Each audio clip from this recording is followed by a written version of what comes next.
So after a brief introduction of the DC motor drivers, next thing we will finally start coding. So I will search for STM32 GPIO. So this is the software I'm using, and if you haven't installed yet, I would recommend you to install. It's pretty straightforward. On the web there are plenty of tutorials, guidance how to install it. And when we install, it will ask a workspace. It's just a directory, so you can browse to some directory to set up your project workspace. So here I just press launch. So in this workspace, I've already created some project. In your case, you might end up with the welcome page. You can just so you just need to close the welcome page. You can go to File, New, STM32 project. Also, if you're launching it for the first time, it might download some libraries, some additional software from the web. So you need to be a bit patient about that. Then we have this target selection. So here we need to choose the microcontroller or board we're using.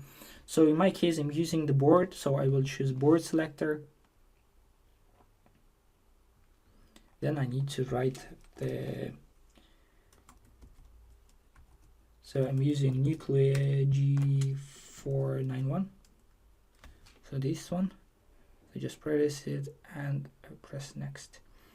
And in your case, again, if you're using the different microcontroller, it's not a problem, because again, when we use the HAL API, everything, the hardware doesn't matter much, because we have the same library, and so the development process will not change much from one microcontroller to another. So next thing, I will call the project name. Usually I use capital letters to set the project name, so I will just write motor control.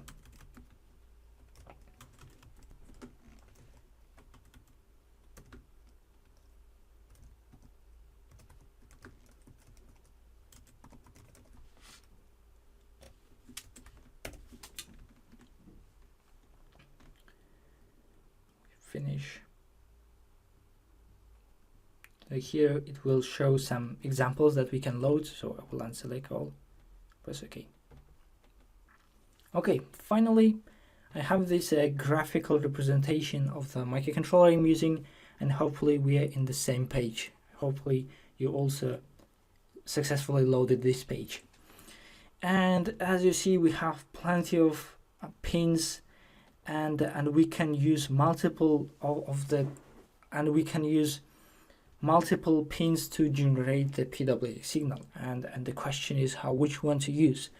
And when I have the evaluation board, as you see, I mounted it on top of the microcontroller board, and I have to use the specific pin. And how I find it, like, here's the label written PWMA, and maybe it's hard to see it, but I can clearly see it on my evaluation board. And it means that I need to set up PWM in a pin to which this pin is connected. Okay, so next thing, how do I find that specific pin among these multiple pins? So within the user manual of the development board, usually we find all this info. So let me scroll down.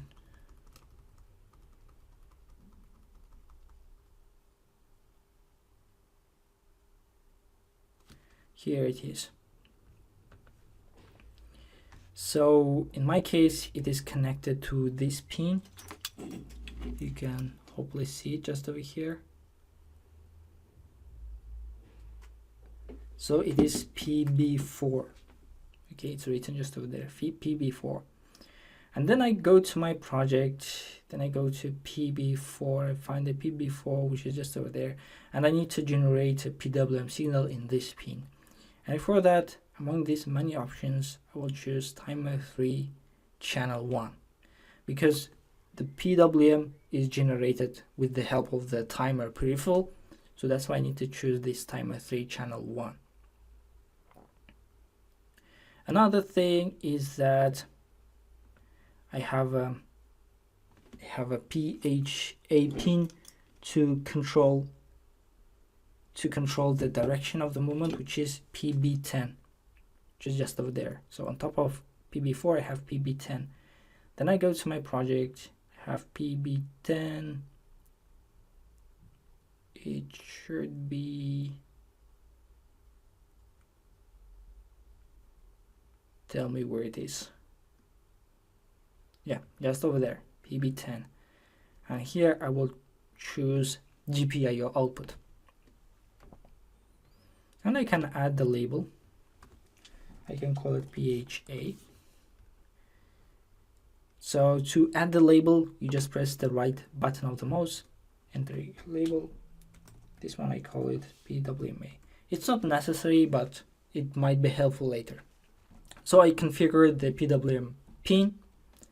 Next thing, let's check the clock configuration. So here you will find all these various numbers just to set the clock frequency of the microcontroller. So here, as you see, I have 170 megahertz clock frequency running, and all the timers, all the peripherals are also functioning at this frequency, 170 megahertz. So why I'm checking that? Because I need to set the PWM signal. I need to configure the timer to set up the PWM signal. So here I had a timer 3, so I go to timer 3, and we had channel, let me make it even smaller. So I have a channel 1, so among this list I will choose channel 1, and I will set up PWM generation channel 1. And we need to choose the clock source of the timer, so we'll use the internal clock of the timer.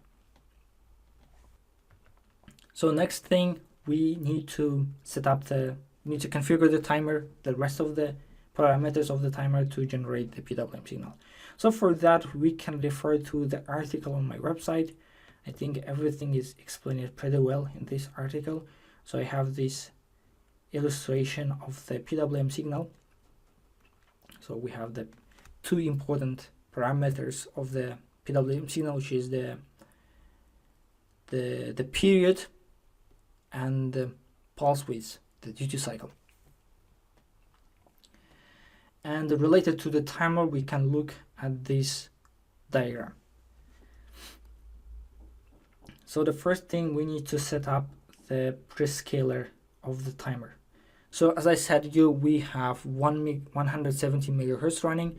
So we'll set this value, this parameter, to 169. So the clock frequency, the timer frequency, will be 1 megahertz.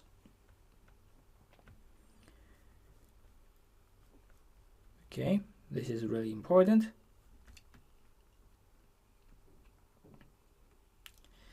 And next thing, we have the timer which is ticking at 1 megahertz. And then what I do, I will set the counter period to 999. And then our timer frequency, our PWM frequency, will be 1 kilohertz. Because according to this equation, timer frequency is 1 megahertz. I set auto reload, or let's say counter period, to 999. So the frequency of the PWM will be 1 kilohertz. So this frequency of the PWM signal, which is pretty enough for the DC motor control. So after that, everything looks good. I have nothing to say. And regarding those parameters, again, I have a tutorial specifically about the timer, the introduction of the timer. You can refer to that, to this article, just to get more information about these parameters. But again, if you have any questions, problems facing, don't hesitate to leave your comment below. So that's it. After that, we just press this button to generate the code. So here we just configure the peripherals, the things we need, then we press the button, it will generate the code for us. It's pretty good, yeah.